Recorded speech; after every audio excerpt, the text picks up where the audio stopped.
আমার বাবা মারা গিয়েছে 2020 সালে। এডমিশন জিনিসটা আসলে কি বা ইউনিভার্সিটি কি আমি জানতামই না। তো এরকম বড় ভাই পাওয়া আসলে অনেক ভাগ্যের ব্যাপার। আমি একজন সেকেন্ড টাইমার, আর সেকেন্ড টাইমার হওয়ার পেছনে গল্পটা এরকম ছিল যে আমি ফার্স্ট টাইমে কোথাও এক্সামই দেই নাই।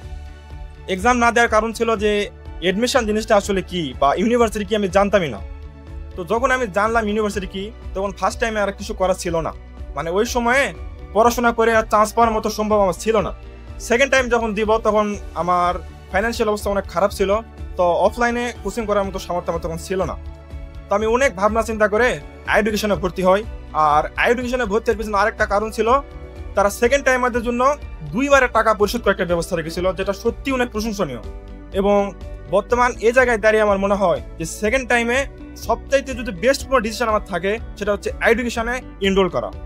এডমিশন জার্নিতে আমাকে সবচাইতে যে বেশি হেল্প করেছে সেটা হচ্ছে আমার বড় ভাই। আমার বাবা মারা গিয়েছে 2020 সালে। তো আমার বাবা মারা যাওয়ার পর পরিবারের সব দায়িত্ব আমার এবং আমার বড় ভাইয়ের উপরে আসে। বলতে গেলে আমার বড় ভাইয়ের উপরে সব আসছিল, জাস্ট আমি হেল্প করতাম।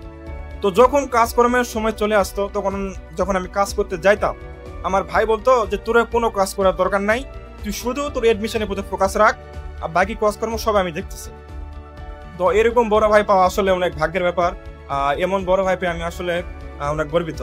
তো সকলের জন্য দোয়া থাকলো, যারা আমরা ইউনিভার্সিটি চান্স পেয়েছি ভবিষ্যতের জন্য ভালো কিছু করতে পারি, এবং সবাই আমার জন্য দোয়া করবা যেন আমি ভবিষ্যতে আমার স্বপ্নটা পূরণ করতে পারি। সবাইকে ধন্যবাদ।